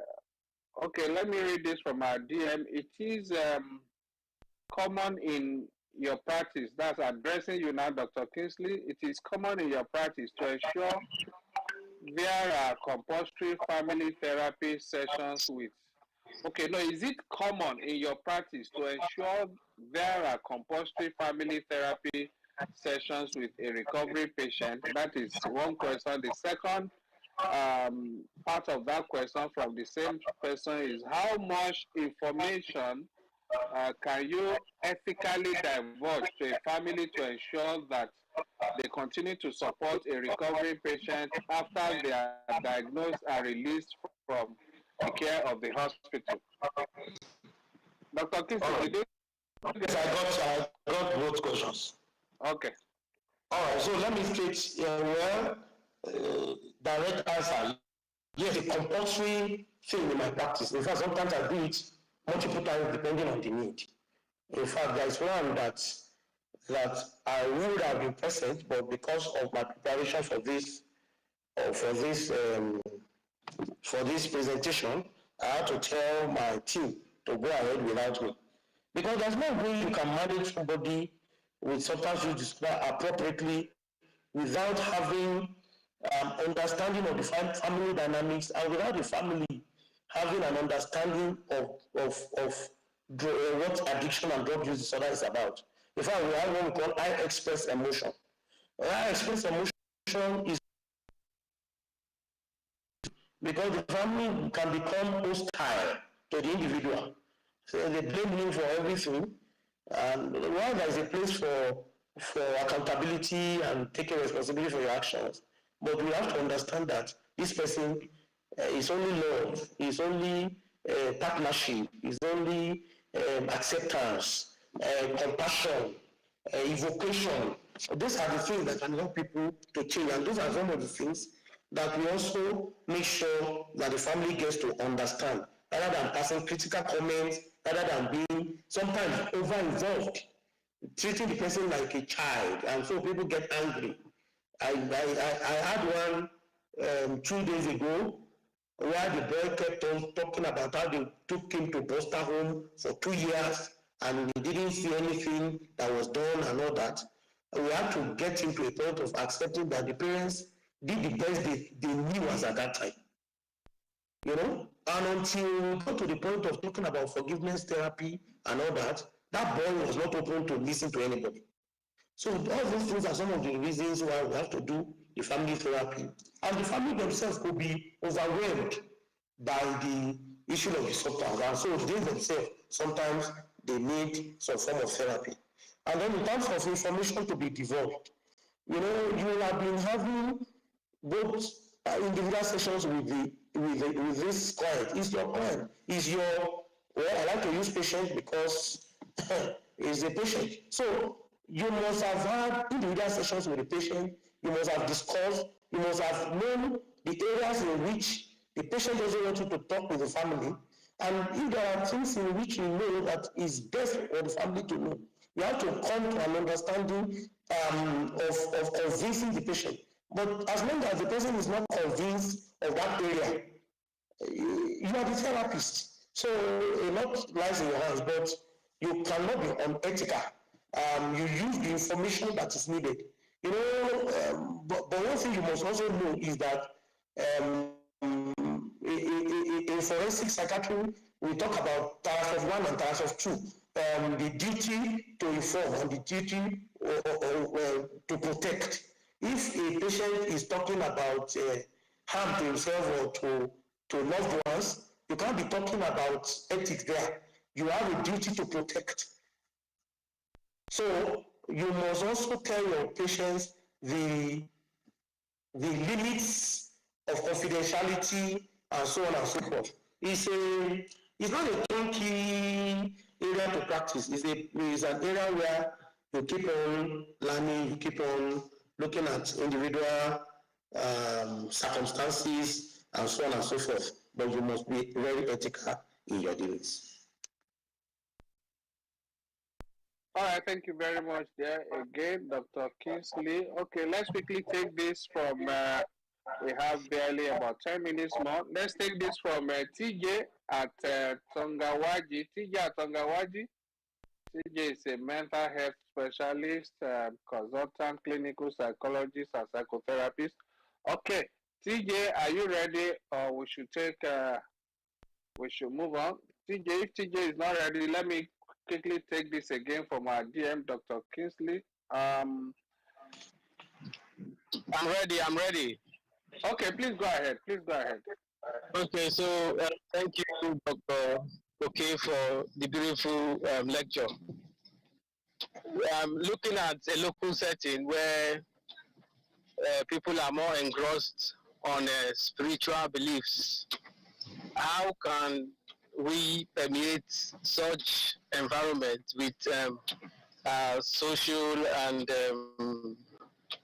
community intervention in terms of mental health screening? Thank you very much. You have touched on one area that is very dear to my heart, because I believe that I'm a person of faith too, and you know what religion, how important religion is to the national life of Nigerians. One approach that I use is still the issue of sensitization, education, advocacy, and so on. But one of the most important things is not to argue or to condemn, is to look at the common ground first. Usually, people are more open to you when you look at common grounds first before. And I can assure you, I am of the Christian faith. I always tell people when I talk like this, I know that there are also areas in the Quran that one can use to support whatever intervention one wants to do. But I have been able to see a lot of things or areas in the Bible that I use. As a matter of fact, one of the things I'm trying to do is to see if I can get the leadership of the Christian Association of Nigeria and the Pentecostal Fellowship of Nigeria, so that the issue of suicide and all this kind of thing, whether to have like a workshop for them and all that, but that's still in the pipeline. We do that a lot, and sometimes we get to have even people invite us to be able to speak to their congregations and all that. And once we are using themes of verses from the scripture, there's a lot of it.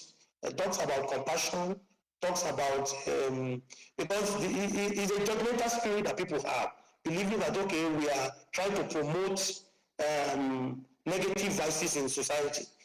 But when you know that even when we're listening as Christ died for us, using verses like that, say, okay, let people come first before you can now be able to train them and teach them the appropriate way. It's a delicate balance, but it's something that we need to continually do. The more we'll be able to train the leaders, the gatekeepers, they will be able to pass it across to their congregations as well.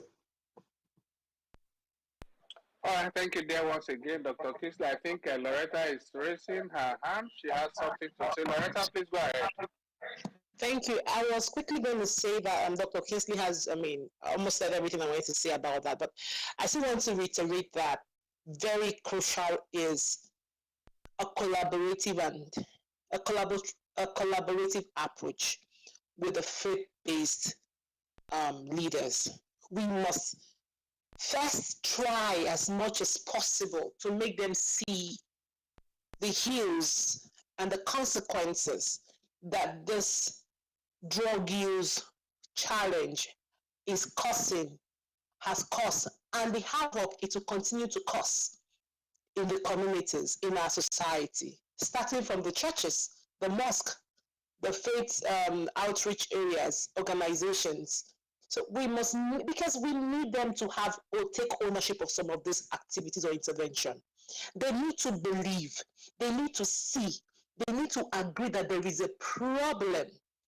And when they accept that there is a problem and they approach your you're bringing or you're sharing might not be in line with their belief, but you work with them to say, from the religious perspective, how can we take your own intervention strategies and marry with our own? And how can we partner to help the people, to reach the people? Because if we say, oh, we are the one bringing this strategy for them, they have to follow what you bring, we must push it down their throats, there'll be resistance and nothing will happen. We must sit with them. We must dialogue. We must be at the table. We must negotiate about strategies. And we also have to consider their own values as well. Their values and, what they hold dear to. So whatever strategies we're trying to work with, we must marry it to what they believe in. Because any intervention that does not take into account the culture, the values of the people they want to work with, it will not work. We are so used to it everywhere in the world that we have this strategy. Let's take it to them. It must work by fire, by force, otherwise everybody's going to die. It's not going to work. It must be a collaborative effort and make them see the need. And when they identify the need, they will work together. But it has been, no, we want to build a well. It must be in front of the chief's house. And if it's built in front of the chief's house, nobody can access the chief's house because the chief has bodyguard all around, sending people away. So I will say it, collaboration, partnership, ownership by the community, by the field-based people of the interventions we are proposing to them. Thank you. Thank you very much, Loretta. Then I dare say that indeed this is the reason why everyday commands are all over the country take these same messages to the worship centers, that is the churches, the mosque. Every day this we know, and in fact we do produce 3 to 5 minutes videos on all of these advocacy visits and engagements every week, which we release, share, and post on our social media handles on Sunday evenings. Okay, let's take the next contribution. I saw Dr. Abdullah trying to make an intervention there. Please go ahead, Dr. Abdullah. Good evening once more. Before I speak on what I intended to say, let me corroborate what Dr. Loretta has said. Usually there's this concept of perceived needs and felt needs. When you take an intervention to a community without sitting down with them, without listening to them, without hearing from them, the intervention is most likely going to fail. That is very correct. Now, what I actually wanted to talk about is about the discussion we've had so far. As if it is about intervention versus prevention. Usually in the public health domain, when we talk of prevention, we look at it in 3 phases, or let me say 4: primordial, primary, secondary, and tertiary. So we don't tend to separate the primary prevention, that is controlling the access to the substance, that is people not even starting the use of the substance in the first place. That is primary prevention. Early intervention, like we are advocating, is secondary prevention, even though it is treatment, but it is also prevention. And then the tertiary prevention is making sure we take care of complications. People that have already started using it, they didn't get the secondary prevention, that is early intervention, they didn't have it, they've already developed complication. Taking care of the complications, is tertiary prevention. So all these things are prevention, depending on what you are doing. So it is still the same thing. We are all still talking about the same thing. Prevention is the way out. And of course, people always say primary prevention is the best. Of course, it is the best. But of course, we have to be realistic. In as much as we want primary intervention to work 100%, it is unlikely going to be 100%. So we will still have those that have actually escaped the primary prevention strategies and have gone on to start using these substances. So that community intervention is very key if we are to get them early and intervene early to prevent any form of complication. And if Doing that, still we are able to get all of them. Those that have developed the complication, we still need to go ahead to do the tertiary prevention, that is taking care of those complications. Thank you very much. All right, thank you there once again, Dr. Abdullah. Would Dr. Kingsley want to say something to that, or we'll take the next question? Well, I already said it when I was talking in terms of tertiary prevention that is talking about proper treatment and rehabilitation, and even follow-up after-care services are all part of prevention services. So it's perfectly in order.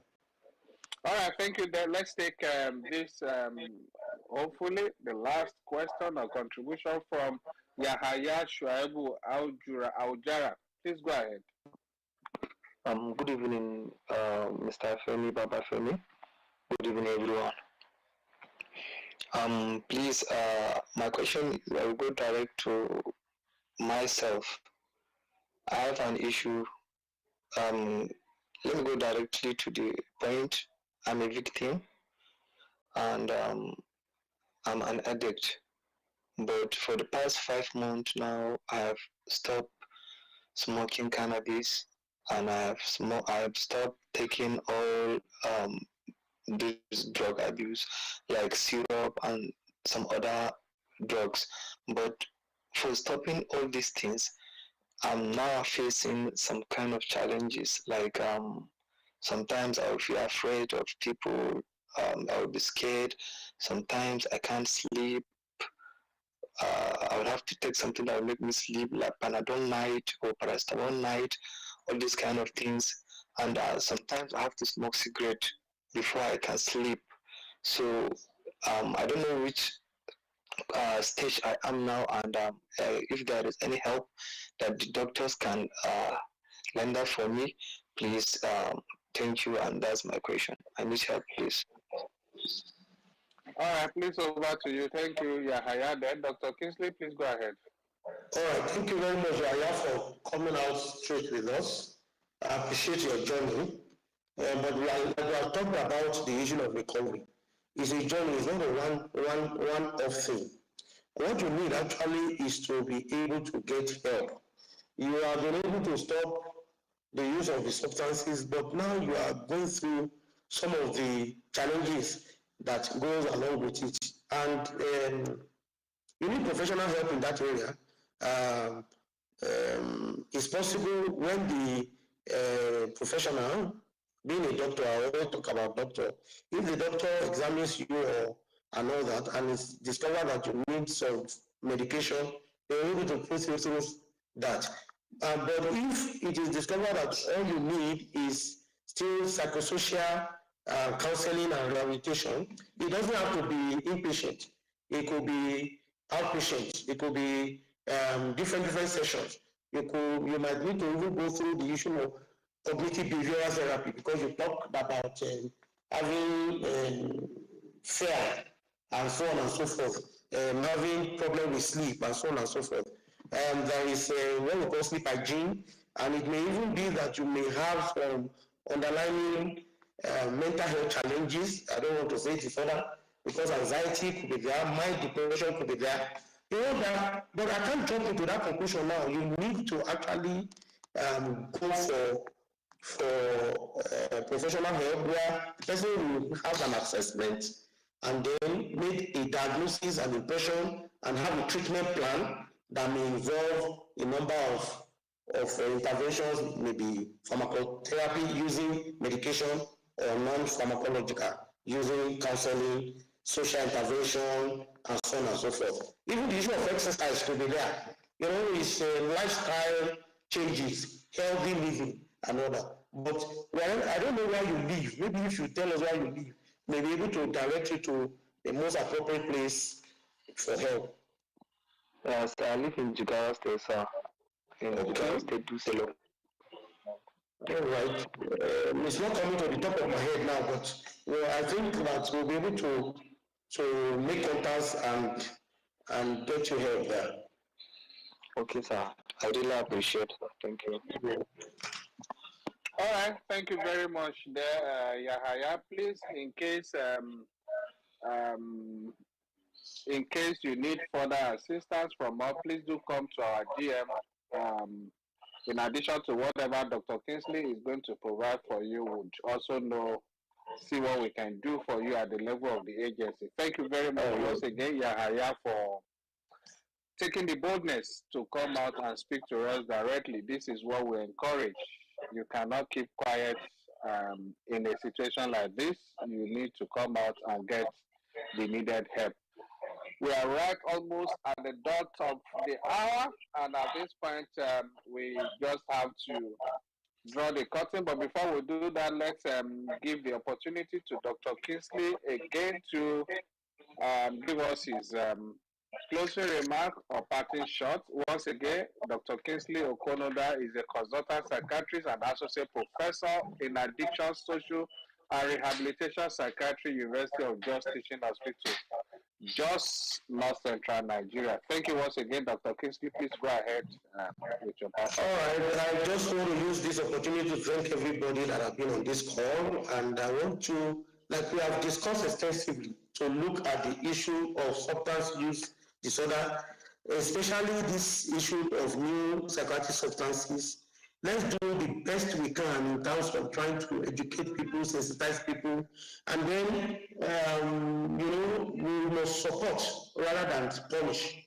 Let's make the knowledge we have, let's make it available for people to be able to get help that they need.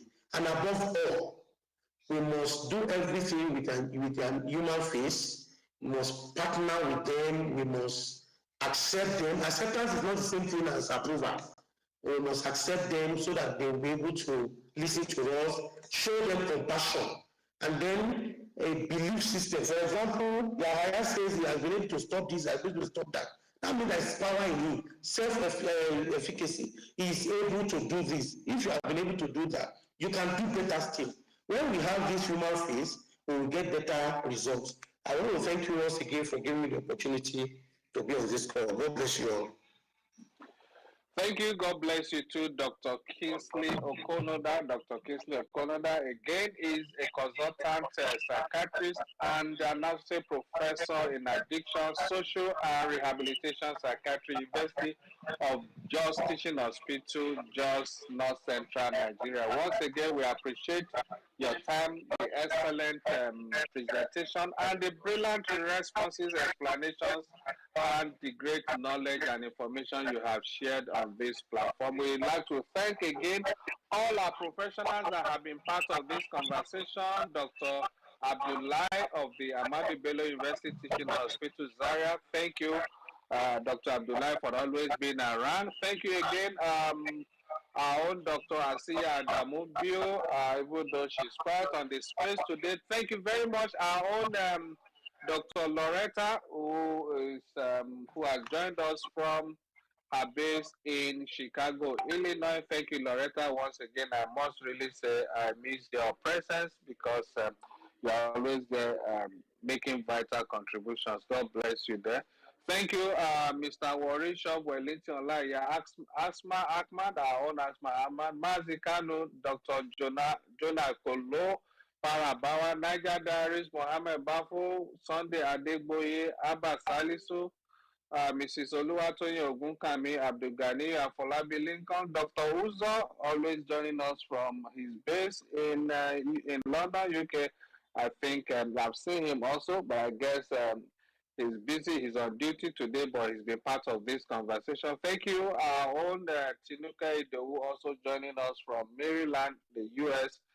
Once again, we'd like to thank again Yahaya Shuaibu Aujara. Thank you for that great boldness and that great step and the great determination to get over this. You can rest assured if you can get it up to this point, you will definitely win it all and get over it by the grace of God. We would be ready to support you and to assist you all the way by the grace of God.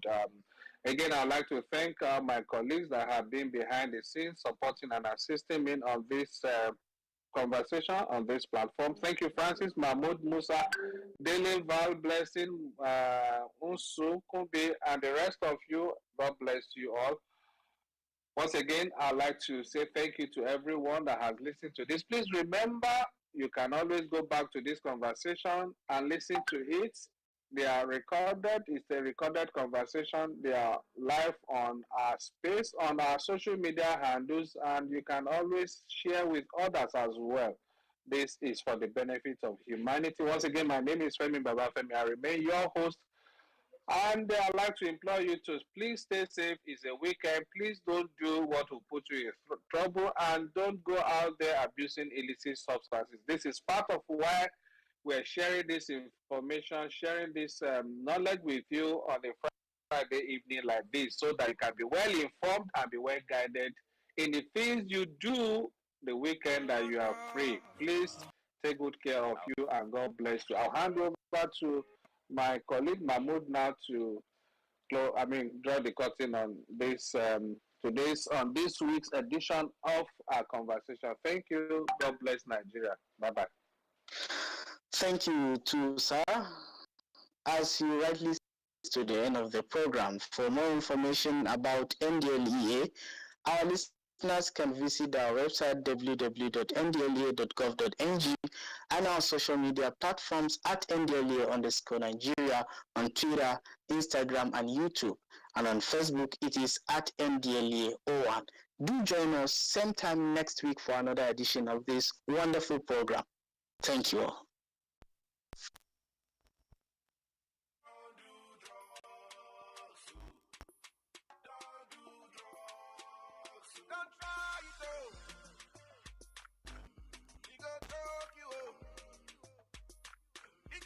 Sunshine, oh.